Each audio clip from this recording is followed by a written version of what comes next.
জিতেন চৌধুরীর বাড়িতে আক্রমণকারী আরএসএস বিশ্ব হিন্দু পরিষদের গুন্ডাদের গ্রেপ্তার করতে হবে। फार्साल फुंगनि सिमिनो एलपी जितेन्द्र चौधुरीनि नकबुसकांगो नक गेराव खालेमानि बीजेपीनि आदग्र आब्रा सेजाविनो तिनि सीपीएम बदलनि बखाक्तै मेलारमा डिसिबि कासे सेजामुं रैली खालामनानै बिसिंथिके आगरतला सालथा पीएस गेराव खालायखा सीपीएम नि आदग्र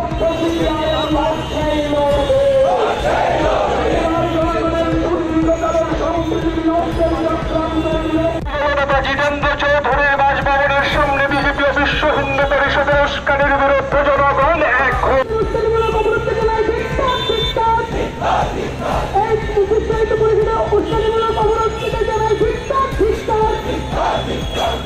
বিধানসভায় যাওয়ার মধ্যে জিতেন্দ্র চৌধুরীকে বাধা দানকারীদের শাস্তি চাই, শাস্তি চাই।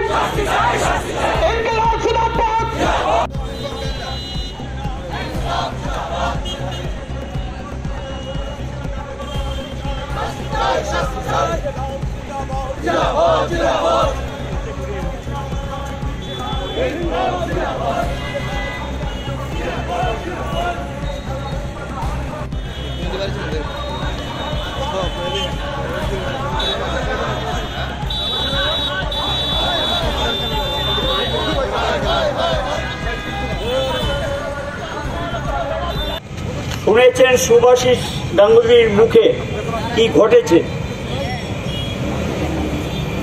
গত বেশ কিছুদিন যাবৎ মানুষ সারা রাজ্যে একদিকে যেমন কোনো কাজ নেই, খাদ্য নেই, বন্যায় আক্রান্ত, সারা রাজ্যের অর্ধেকের বেশি মানুষ নানা দিক থেকে তারা আর্থিকভাবে এই সরকার বন্যার্তদের পাশে কিছুই তুলে দিতে পারেনি। যেটা দিয়েছেন সেটা কিছুই না, নামমাত্র। এখনো একটা বিরাট সংখ্যক মানুষ ক্যাম্পে আছে, এখনো জল সর্বত্র সরেনি, রাস্তাঘাটগুলোর অবস্থা খারাপ। এই পরিস্থিতির মধ্যে আমরা সরকারকে সম্পূর্ণ সহযোগিতা করতে চেয়েছিলাম। আমরা সর্বদলীয় সবাই বলেছি, সবাই মিলে চলুন বন্যার্তদের পাশে দাঁড়াই। আমরা লক্ষ্য করছি, যখন সরকারকে আমরা এই সহযোগিতার হাত বাড়িয়ে দিয়েছি, সরকার উল্টো দিকে তারা এখন কি করছেন, প্রথম গন্ডা ছড়াতে একটা মহড়া দিয়েছেন। আমাদের রাজ্যের চিরাচরিত জাতি উপজাতির ঐক্যকে বিনষ্ট করার জন্য সেখানে গিয়ে উস্কানিমূলক কাজ হিসেবে ছোটখাটো একটা বড় ঘটনা, বা ছোটখাটো বলা ঠিক হবে না, এটা বড় ধরনের এখনো যে ঘটনা হয়েছে, বাড়িঘর যাদের পুড়েছে, ক্ষতিগ্রস্ত যারা হয়েছেন, তারা এখনো ক্যাম্পে। সরকার তাদের নিরাপত্তা এবং প্রয়োজনীয় যে দেওয়ার কথা তাদের ক্ষতিপূরণ হিসেবে সেই অর্থ দেয়নি, এখনো তারা ক্যাম্পে। এই অবস্থার মধ্যে আমরা লক্ষ্য করলাম এরা নতুন করে এখানে অসন্তুষ্টি তৈরি করার জন্য তারা নতুন কায়দায় নতুন কৌশলে, আপনারা জানেন এখানে দুর্গানগর রানীবাজারে এখানেও সেখানে ধর্মীয় যে আমাদের ঐক্য, ত্রিপুরা রাজ্যে হিন্দু মুসলিম ঐক্য, এটাকে দুর্বল করার চেষ্টা করেছেন, অশান্তি তৈরি করেছেন।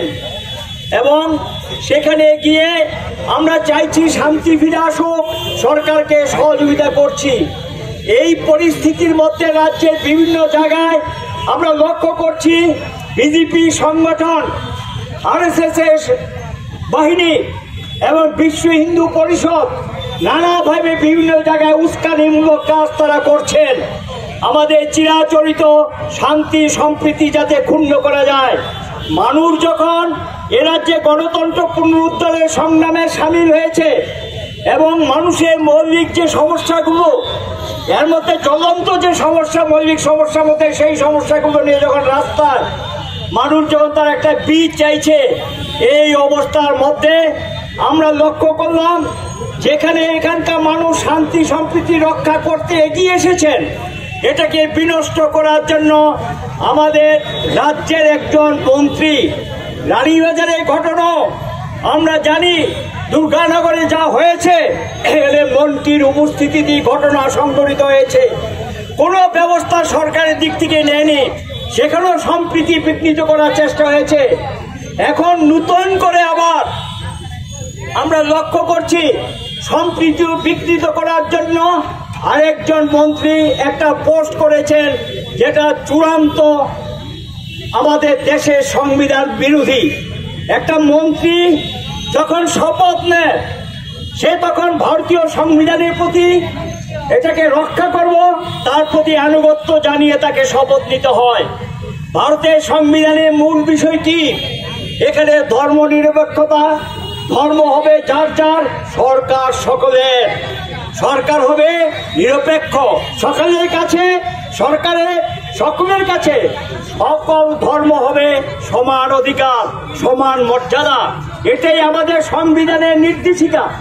একটা মন্ত্রী সেখানে শপথ নিয়ে কি করে এই ধরনের পোস্ট দিতে পারেন, যেটা আমাদের রাজ্যের যে সম্প্রীতি সেটাকে বিঘ্নিত করবে?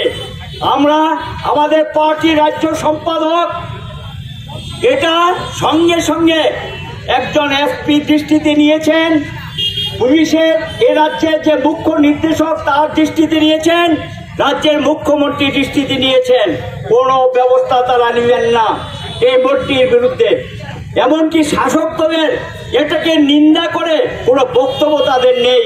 উল্টো কোনো নেতা বলছে যা বলেছে তা নাকি ঠিক। এখন সিপিএম এর পক্ষ থেকে, বামফ্রন্টের পক্ষ থেকেও এটাকে নিন্দা করা হয়েছে, তার বিরুদ্ধে ব্যবস্থা নেওয়ার জন্য বলা হয়েছে। আমরা রাজ্যের মানুষের কাছে শান্তি সম্প্রীতি রক্ষা করার জন্য আবেদন জানিয়েছি। এই পরিস্থিতিতে বিধানসভায় প্রসঙ্গটা উঠে সেখানে আলোচনা হয়, যে কোনো সদস্য তার অবস্থান থেকে দাঁড়িয়ে বক্তব্য রাখতে পারে। আমরা লক্ষ্য করলাম সেই মন্ত্রীটিকে যা তার বক্তব্যকে কোথায় নিন্দা করবে সেই নিন্দা তো করেনি, উল্টো সেটাকে কোনো সদস্য সেটাকে সমর্থন করলেন। অবশ্যই তারা শাসক দলের, এবং সেখানে গিয়ে মন্ত্রীও তার সাফাই দেওয়ার চেষ্টা করলেন। আমাদের সিপিএম এর পক্ষ থেকে আমাদের অবস্থান, রাজ্যের বিরোধী দলের নেতা তথা ত্রিপুরা রাজ্য কমিটি সিপিএম এর সম্পাদক কমরেড জিতেন চৌধুরী, আমাদের অবস্থান আমরা পরিষ্কারভাবে বলি। সেখানে নিচ্ছেন এই পথে বেশি দিন টিকে থাকা যায় না, এটাই আমরা শিক্ষা নিয়েছি সারা দেশ এবং ভারতবর্ষের বিভিন্ন ঘটনা থেকে। কিন্তু শাসক দল এই শিক্ষা নিতে রাজি না।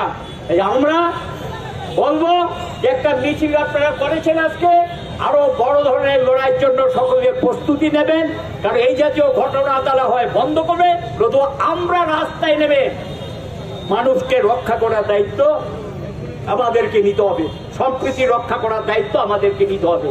এই কথাগুলো বলে যারা আজকে মিছিলে অংশ নিয়েছেন, বিক্ষোভে অংশ নিয়েছেন, চটজলদি সকলকে অভিনন্দিত করে আজকের যে কর্মসূচি এখানে এটা